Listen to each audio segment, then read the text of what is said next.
ایک روایت میں آتا ہے کہ جب کفار نے معراج کا واقعہ سنا تو ایک جماعت سیدنا ابو بکر صدیق رضی اللہ عنہ کے پاس آئی، کہنے لگی آپ تو یار گمان کرتے ہیں کیا میں راتوں رات مسجد حرام سے مسجد اقصی تک گیا اور پھر صبح سے پہلے واپس آ گیا؟ آپ نے فرمایا کیا میرے آقا پاک علیہ الصلوۃ والسلام نے ایسا فرمایا؟ یہ نہیں فرمایا اچھا میں پہلے جا کے پوچھتا ہوں پھر تمہیں بتاتا ہوں۔ آپ نے وہی کفار کے منہ پر کہا یہ جو تم کہہ رہے ہو کیا میرے آقا پاک علیہ الصلوۃ والسلام نے ایسا فرمایا؟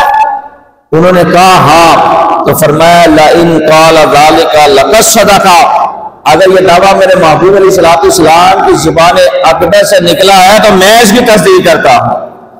انہوں نے کہا تم اس کی تصدیق کرتے ہو؟ فرمایا کافر ہو، میں تو اس سے اوپر کی بھی تصدیق کرتا ہوں۔ اسی وقت رب کائنات نے آپ کا لقب جو ہے وہ صدیق رکھ دیا۔